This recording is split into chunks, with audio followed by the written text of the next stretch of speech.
Hello and welcome to the special tribute show to the Wayne Hills Patriot football team. I'm Andrew Gayo, alongside me, David Suntup, and the coach of the Wayne Hills Patriots, Coach Christian Olson. Coach Olson, in 2002, you won your first state championship versus your rival, the Ramapo Green Raiders. It was a game of, that you came in, you were undefeated going into that game, and you won 19-0. How did that game, your preparation for that game, how did it go?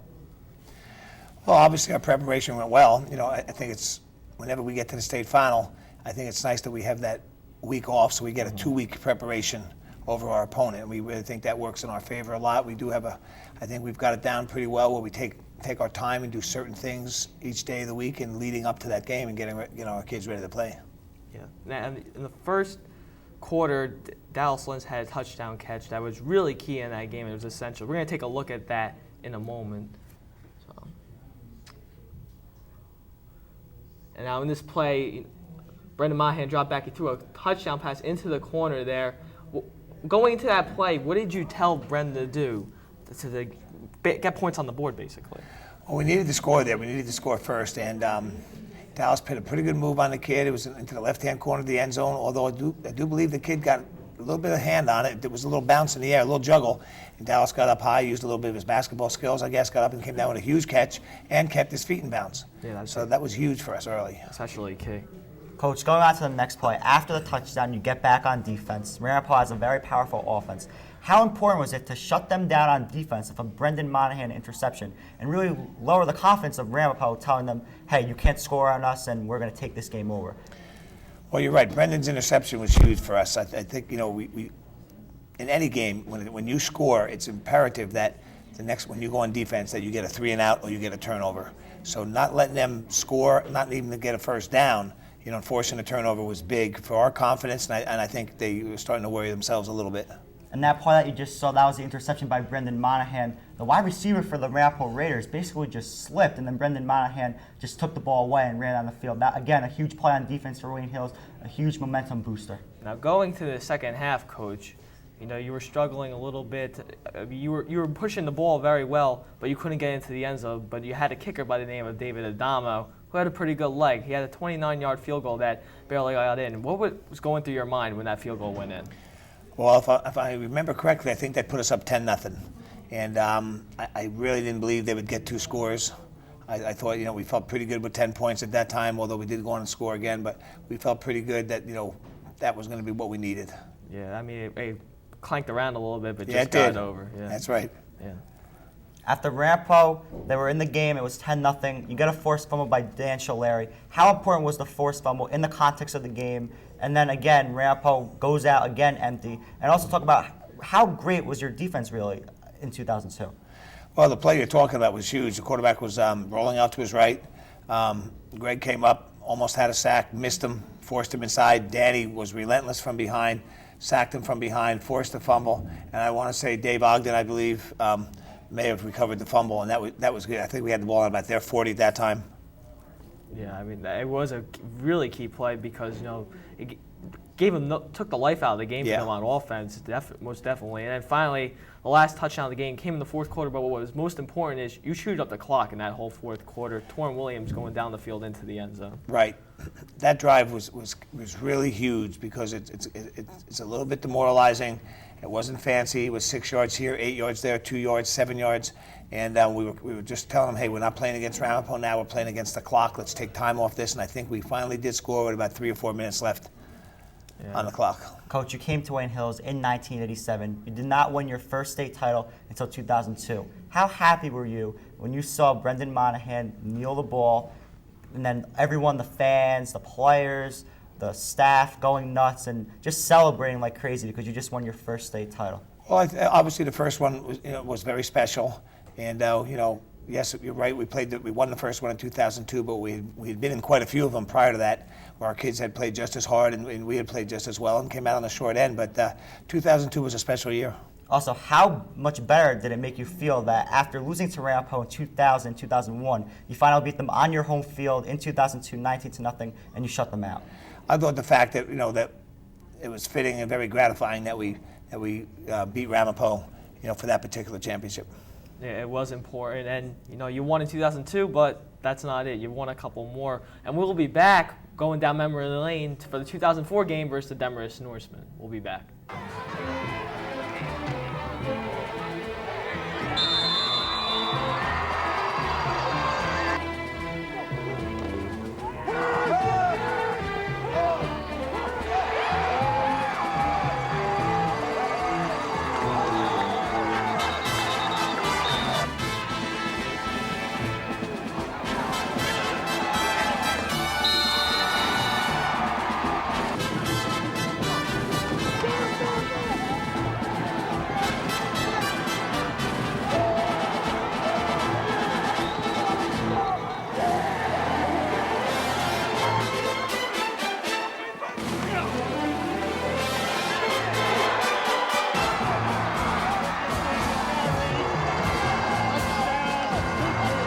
First half, Monahan back in the pocket, looking for Lynch in the end zone.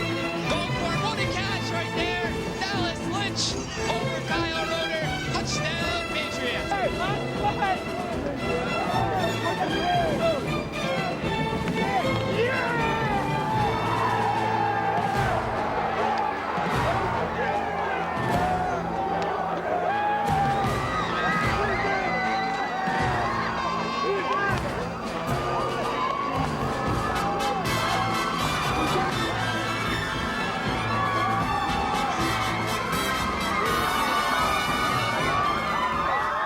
Welcome back to the tribute show to the championship Wayne Hills Patriots. I'm Andrew Gayo, David Suntup, and Coach Olson alongside me. 2004 was a year in which it was a Cinderella story. After losing to Ramapo at home in October of 2004, the Patriots went on an unheralded run to win the North 1 Group 3 States Championship. On the way, they had a tough road win against Ramapo in the semifinals, which brought us to the championship game against Demarest. Down 3-0. You gave the ball to your running back, Toby DeTolo, Coach Olson. How much confidence did you have in the man to get it in, and you thought, okay, he's going to put points on the board? Well, I thought it was important that he just scored a field goal, which we felt good about, holding him to a field goal. And then we did want a nice drive. We got down by the goal line and ran our base power play, and Toby kind of went in untouched. And at that point, I thought, we had a lot of confidence in what we were doing. The kids felt real good about where they were. Coach, you're down 10-7. Demarest has 4th and goal inside the red zone. They run a play action. Esposito rolls out to his right. He completes the pass, and Demarest converts on 4th down, and then they go up 16-7. Talk about how effective Demarest's play action was on that play. Well, it was a play action pass, but it was a play we knew was coming. We knew it was a big goal line play for them, and we kind of got mixed up on coverage down there. We were in man. We let the third guy out, and we paid the price for that. Yeah, as bad as it was, the next play was the extra point by the reliable kicker. It was wide left. How much of a sigh of relief was that for you and your team? Well, that 1 point was huge because it put us, where we could win with, a field goal and a touchdown. 2 scores, we would be able to win the game. And I also think the missed extra point came back to play later in the game when they decided not to try to play for a field goal. Coach, you're down 16-10. You're inside the red zone. It's 4th down. You call on your kicker, Nick Warzel, to attempt a 29-yard field goal. While he only attempted 3 field goals that season, 2 of them he made were in the state semifinals and the finals. Talk about how big that field goal was, and how was Nick Warzel able to come up so big on his field goal attempts? Well, it was huge, and you're right. Nick had kicked a big one at Ramapo the week before from about 29, 30. I was going to say 30 yards or so. Yep. So we had confidence in kicking that. We thought if we can get 3 there, we couldn't walk away with nothing. We had to get at least 3, and we made a decision, and we thought we'd have time. We'd get the ball back, and we'd be able to do something. Now, the play that is arguably the most dramatic play in Wayne Hills football history was the catch by a sophomore at the time by the name of Ray Van Penen. Back then, RVP was the 3rd running back in a group of good running backs. You had Pete DeSico and Toby DeTolo, and you had a fullback named Joe Giampapa. But Ray was a little quick sophomore at the time. Wasn't doing much in the game going into that point. But then Nick Warzel came up big with a gigantic throw to Ray Van Penen that tied the game, evidently, before Nick Warzel hit the extra point for the lead. What was going through your mind when that catch happened? Well, you're right. We referred to that play as the catch, and it was probably one of the bigger plays in the history of Wayne Hills football. Nick had plenty of time to throw the ball. Ray ran a pretty good route, went up and caught the ball in a crowd between 2 of their better players, and then just outran him to the corner. And I thought then we were just starting to see, a little bit of what Ray Van Penen was going to do for the next couple of years. Coach, you're up 17-16. Late in the fourth quarter, Demers is driving down the field. They have one of the top kickers in North Jersey, Siebel. He had a great leg. They get to about the 25-yard line. But before then, you call a timeout. What did you tell your defense? And then, how was Toby DeTolo able to come up with such a big interception and probably the biggest play on defense the whole entire season? Well, again, believe it or not, it was a play we had practiced many times. It was going to be about a 15, 16-yard curl. And I don't know if you see it here, but our linebacker, I believe it was, it might have been Justin Dubin, got under it so deep that the ball had to be thrown over his head. And at that time, Toby DeTolo stepped in and made the pick that really sealed the game. Yeah, evidently sealed the game. The year before, in 2003, Coach, you went 7-4. The year before that, you won a state championship. This was your second state championship. Pretty emotional considering it was Nick Worzel's senior year and you wanted to get him a ring and the rest of the seniors rings before they would leave for college. How emotional was that moment for you winning on the road at Demers?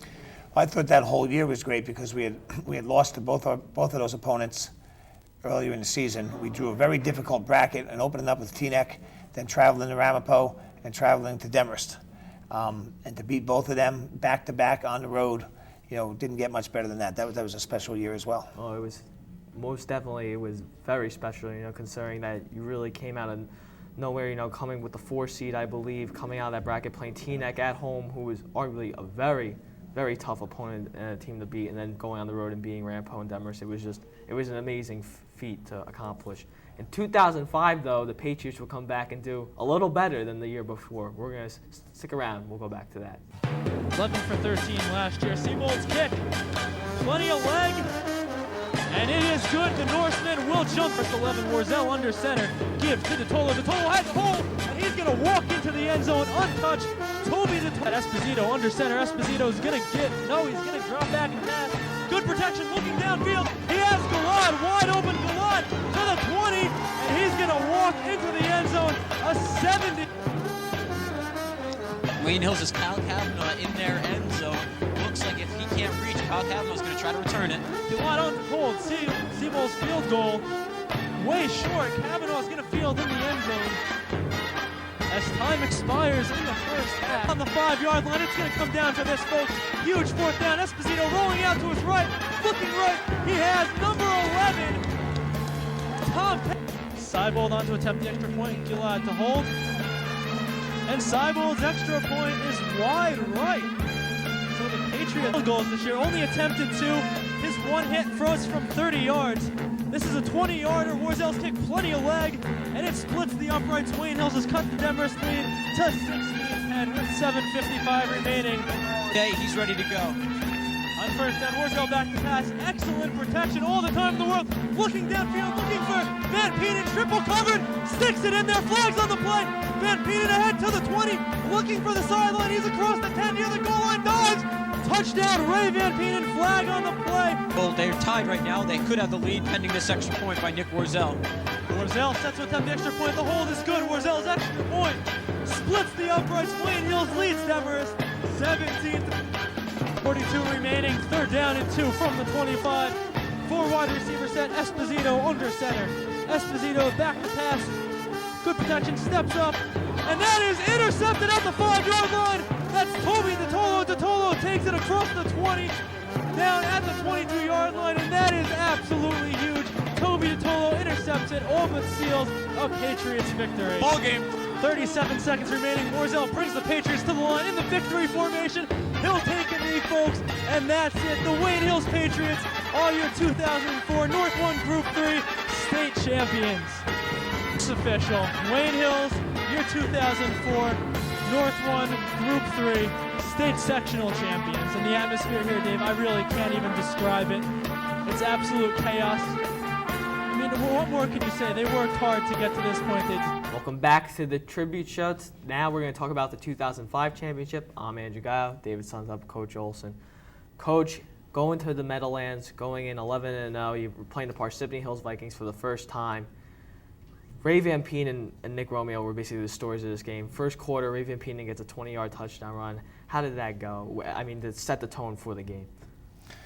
Well, you're right. I think Ray had scored early on a nice pass from Michael Peischel when he scrambled and got open, but then we came back down and had a pretty good drive, and Ray went in almost untouched. I think he had to run through a couple arm tackles there on the goal line, but he ran it just about untouched, and we took a very strong and commanding early lead there. Yeah, it helped out. Next play, Parsippany Hills, they're running down the field. The ball carrier gets hit by John Ian and I think Justin Jubin on the play. And then Zach Mink recovers the fumble and returns it for a touchdown. It was your last score of the game. How much did Zach Mink improve throughout the season? I know he was a first-year starter. He got the game ball in the game at Rampo where you guys came back and won. Talk about his steady improvement throughout the year.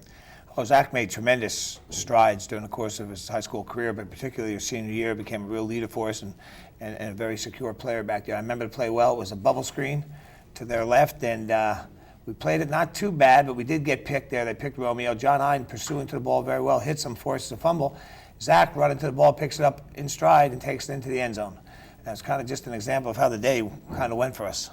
Actually, on the hit, it was John Ian and Nick Romeo. My apologies. Okay. Yeah, and then this game, you blew him out, but there was a lot of plays that were kind of weird. I mean, Nick Romeo, we all know he had an amazing game, but going inside the red zone, he fumbled the ball, but Jeff Krasinski was right there to pick it up and go into the end zone. How crazy was that play for you guys? Well, things certainly went our way. Mike threw a nice pass to versus cover 2 coverage here and dropped the ball in between the safety and the corner very nicely. Nick made a nice catch. They grabbed his face mask, forced the fumble, and Prue, as he should do, is hustling down the field, and he's Mr. Opportunity, I guess.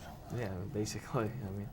Nick Romeo had the game of a lifetime at Giant Stadium. He had 2 touchdowns and 2 interceptions. On this play, he gets out in the open on a bubble screen and gets into the end zone. Talk about the game that he had at Giant Stadium and how instrumental was he in this victory? Well, he was the MVP of the game. I remember talking to him the day before the game and said, Nick, we have to get you have to get involved in this game early. We have to get you going early. And actually right here, it's actually a speed sweep, which is very similar to the bubble screen. And he gets a couple nice blocks by Alex Gibson. And he just breaks it down the sideline, avoids a tackle or two, and cuts it in.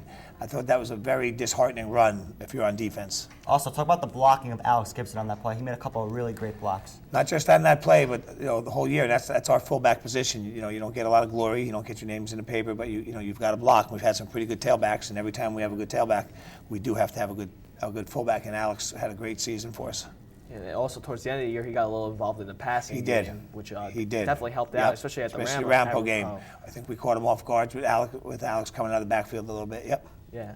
But going into this season, Dave Ogden, he stepped up his sophomore year a little bit, played, did his job. His next year, he had a record-breaking year, breaking your son's record, Greg Olson, of sacks in the season with, I believe it was 18 sacks, Dave had. Yes, it was 18 sacks. 18 sacks.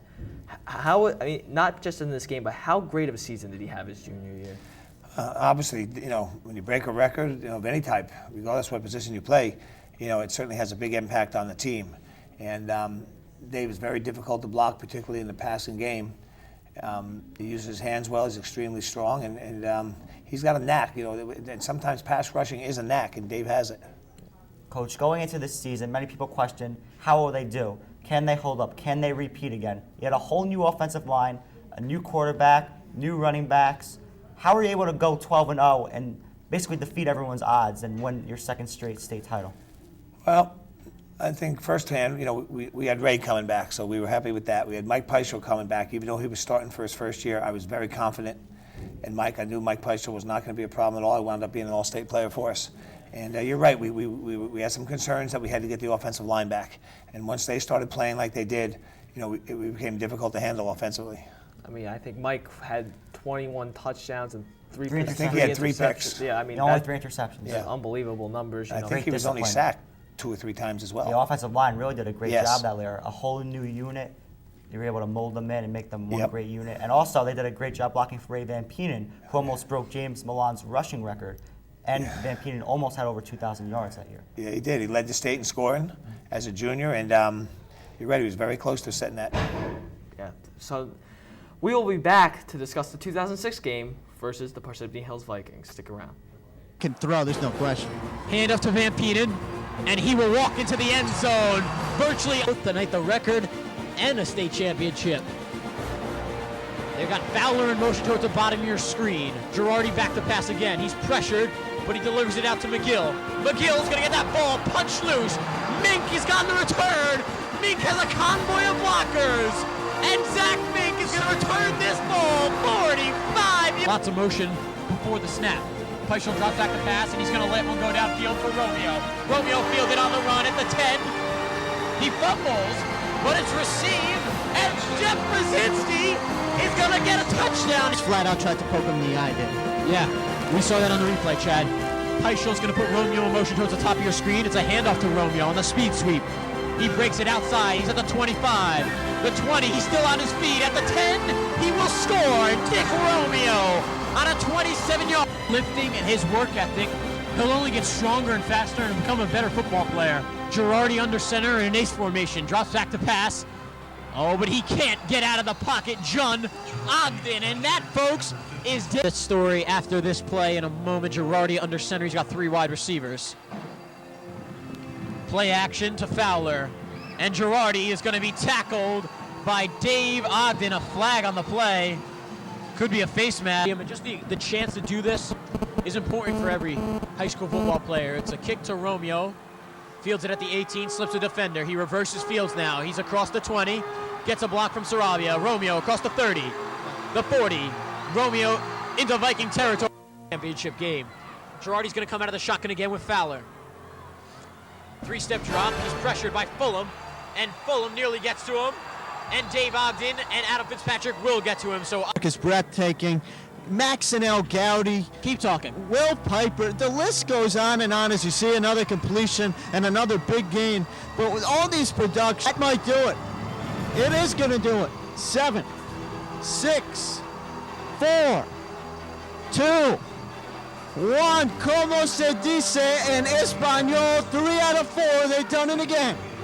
Welcome back to the tribute to the Wayne Hills Patriots football team. I'm Andrew Gayo, alongside me, David Suntup, and Coach Chris Olson. Coach Olson, you've recently defeated the Parsippany Hills Vikings 23-12 at Rutgers Stadium a couple weeks ago, actually. First score of the game to get you on the board was David Ogden. He had a safety in the end zone. How big was that play to get the momentum out of the Parsippany Hills offense? Well, we knew they were going to, throw the ball. In fact, we pretty much things went the way we thought. And Dave, we've got him backed up here, and Dave got a huge push, and 2 points in the in the end zone forces them to, punt the ball back to us, and we got a little momentum early. Coach, the team in the first half was defense. Your defensive squad was just absolutely fantastic.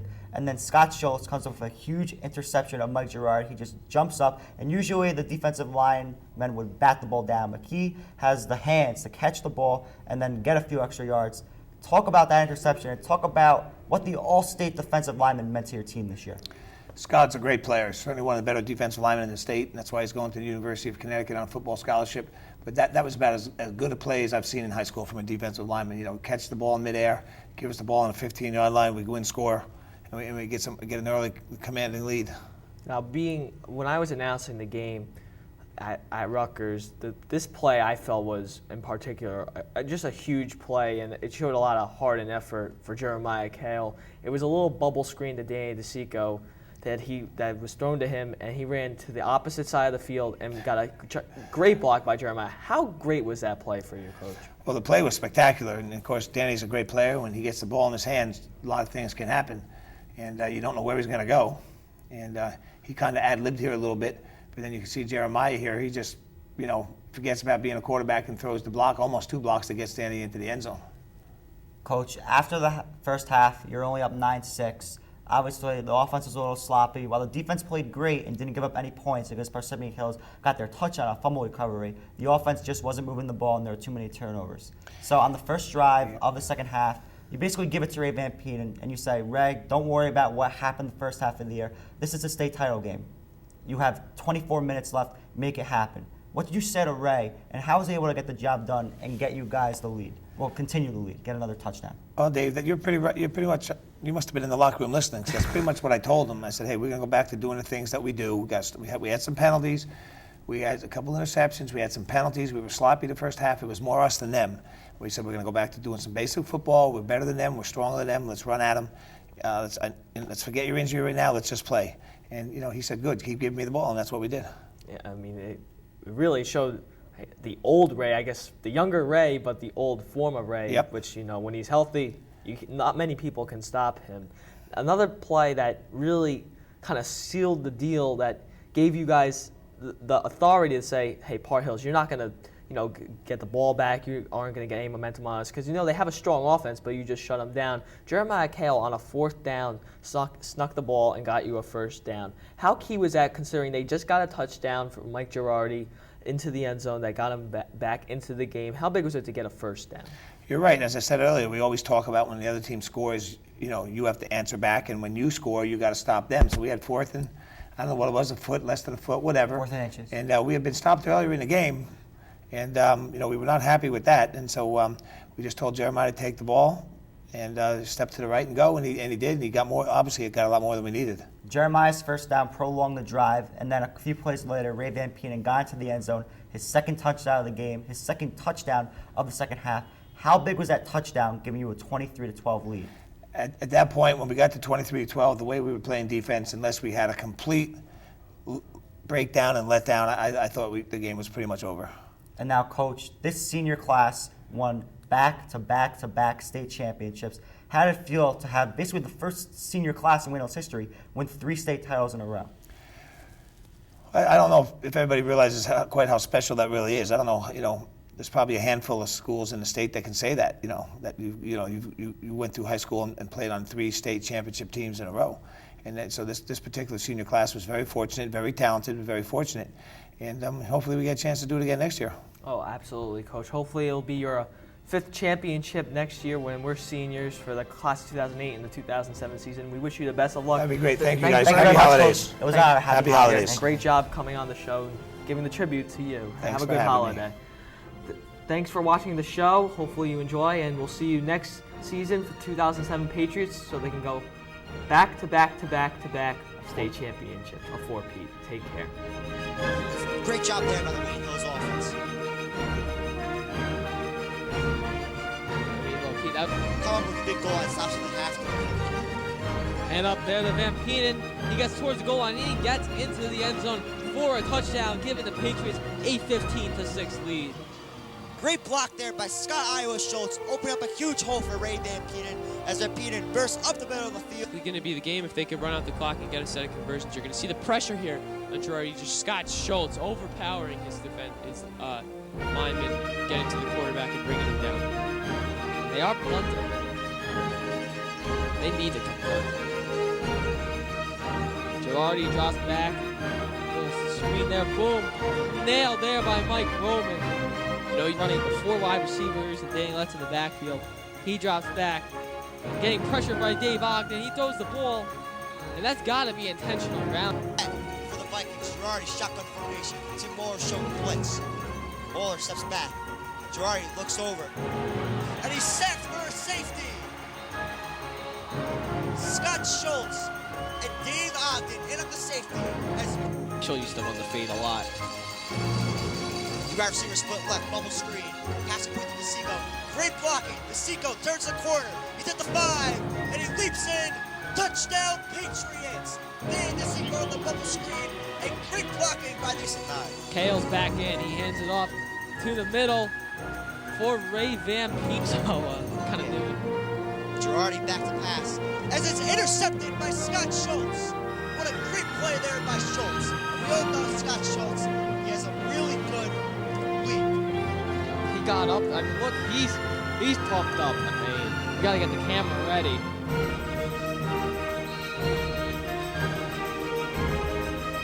As Olsen still congratulating Eddie Wolf there. And I'm waiting for it. I see it. I see it too. As the seniors will go on top once again. So this senior class will win 3 in a row. They got him. They got him. They didn't get him on the head, but they got him on the stomach. They got